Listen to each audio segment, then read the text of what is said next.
आज हम पढ़ेंगे PSC part 1 paper 3 physical paper में गैसेस स्टेट में critical phenomenon and critical constant and determination of all this critical constants. First of all critical phenomenon and critical constant. Gas के अणुओं के जो मध्य दूरी अधिक होती है, विशेष रूप से उच्च ताप एवं निम्न दाब पर प्रत्येक अणु स्वतंत्र अस्तित्व रखता है तथा वह एक विविक्त इकाई के रूप में व्यवहार करता है। ताप कम करने से गैस के अणुओं की गतिज ऊर्जा घटाई जा सकती है तथा दाब बढ़ाने से अणुओं को पास पास लाया जा सकता है।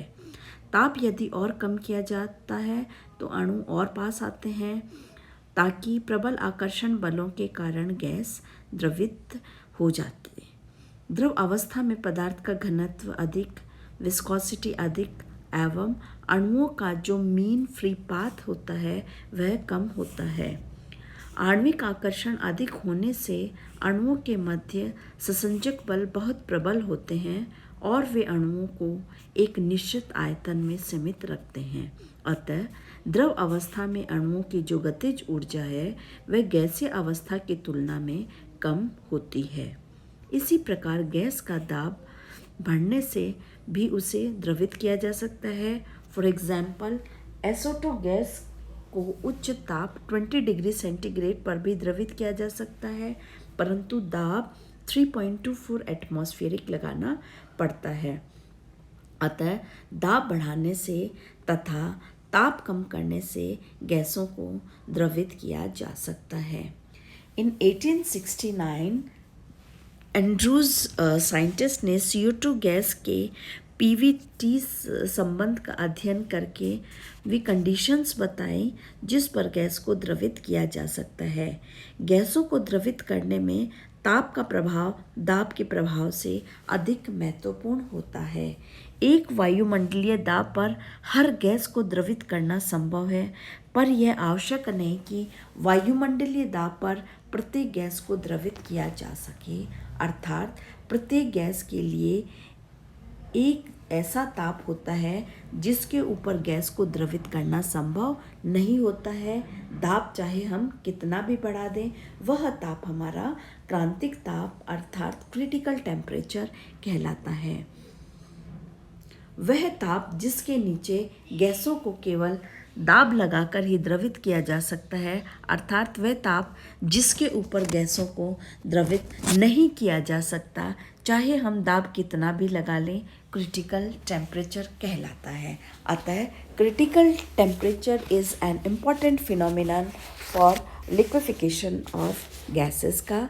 यह गैसेस का एक अभिलाक्षणिक गुण होता है, अर्थात यह प्रत्येक गैस के लिए निश्चित होता है। For example, carbon dioxide gas के लिए क्रिटिकल टेम्परेचर 31 डिग्री सेंटीग्रेड है, अर्थात इस ताप से ऊपर के किसी भी ताप पर CO2 गैस को द्रवित नहीं कर सकते हैं। हम 31 डिग्री या इससे निम्न ताप पर ही हम दाब लगाकर कार्बन डाइऑक्साइड गैस को द्रवित कर सकते हैं। CO2 का क्रांतिक दाब 73 होता है, अर्थात क्रांतिक ताप पर गैस को द्रवित करने के लिए एक निश्चित दाब की आवश्यकता होती है जिसे हम क्रिटिकल प्रेशर कह सकते हैं, और CO2 के लिए क्रिटिकल प्रेशर 73 एटमॉस्फेरिक होता है।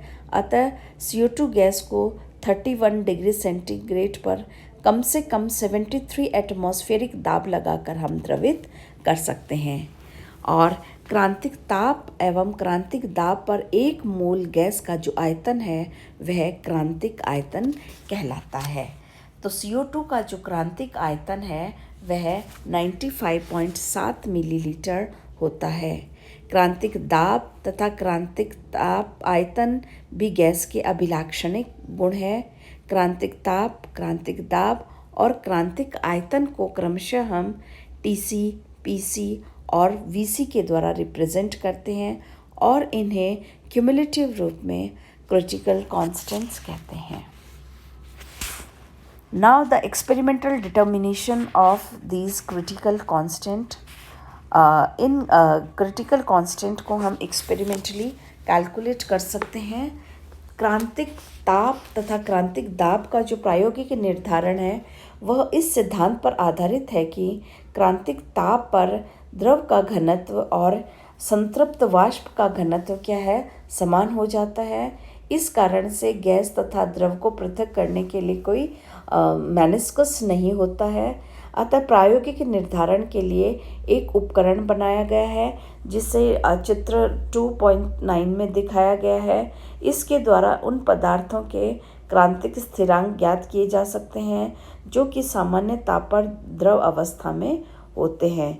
यह उपकरण मोटी दीवार की एक कांच की नली का बना होता है जिसकी यू की आकृति होती है। इसका एक सिरा बल्ब के रूप में होता है। बल्ब में द्रव गैस भर दी जाती है तथा नली का बाकी भाग मरकरी द्वारा भर दिया जाता है। नली के दूसरे सिरे को पारे के तल के ऊपर से बंद कर दिया जाता है ताकि उसमें कुछ हवा रह सके। नली का यह भाग मैनोमीटर की तरह कार्य करता है और बल्ब को एक जैकेट में बंद कर दिया जाता है जिसमें एक स्थिर ताप का जल प्रवाहित करके बल्ब को गर्म किया जाता है। बल्ब को हम इनडायरेक्ट मेथड से गर्म करते हैं ताकि ताप समान और इवन लगे। ताप मापने के लिए जैकेट में एक हम थर्मामीटर टी भी लगा देते हैं। प्रयोग में बल्ब का ताप धीरे धीरे बढ़ाया जाता है तथा उस ताप को ज्ञात कर लेते हैं जब द्रव का तल अदृश्य हो जाए। इसके बाद बल्ब को धीरे धीरे ठंडा किया जाता है। द्रव का तल फिर से दिखाई देने लगे उस ताप को भी ज्ञात कर लेते हैं और दोनों ताप T1 और T2 का एवरेज टेम्परेचर निकाल लेते हैं।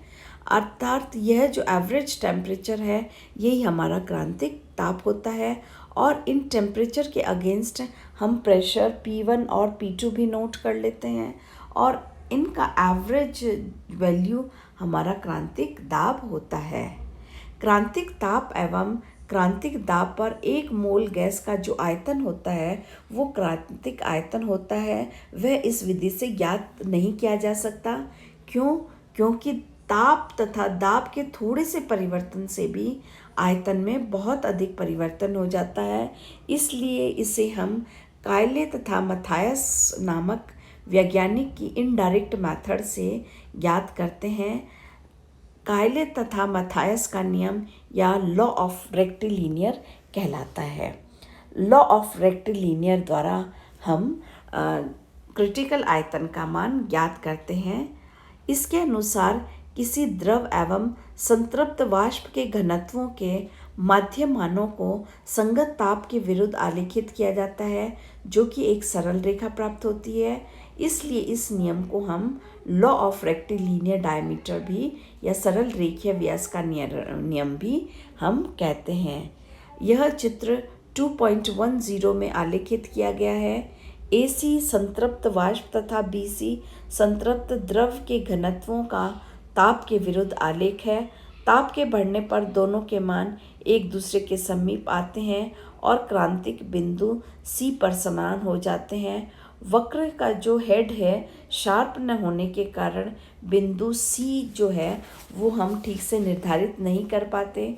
इसके निर्धारण के लिए हमें विभिन्न तापों का वाष्प एवं द्रव के घनत्वों का हमें माध्य मान लेना पड़ता है और इन्हें ताप के विरुद्ध हम आलेखित करते हैं और इससे हमें CD रेखा प्राप्त होती है। यह जो DC है वक्र ABC को जिस बिंदु पर काटती है, जिस C बिंदु पर काटती है वह हमारा क्रिटिकल डेंसिटी होती है और क्रिटिकल डेंसिटी से mass upon volume, volume is equal to mass upon density द्वारा हम वॉल्यूम, क्रिटिकल वॉल्यूम का मान ज्ञात करते हैं। इस प्रकार से हम क्रिटिकल वॉल्यूम का मान इनडायरेक्ट मेथड या लॉ ऑफ रेक्टिलिनियर या सरल रेखीय नियम या कायले मथायस के नियम द्वारा ज्ञात करते हैं। क्यों?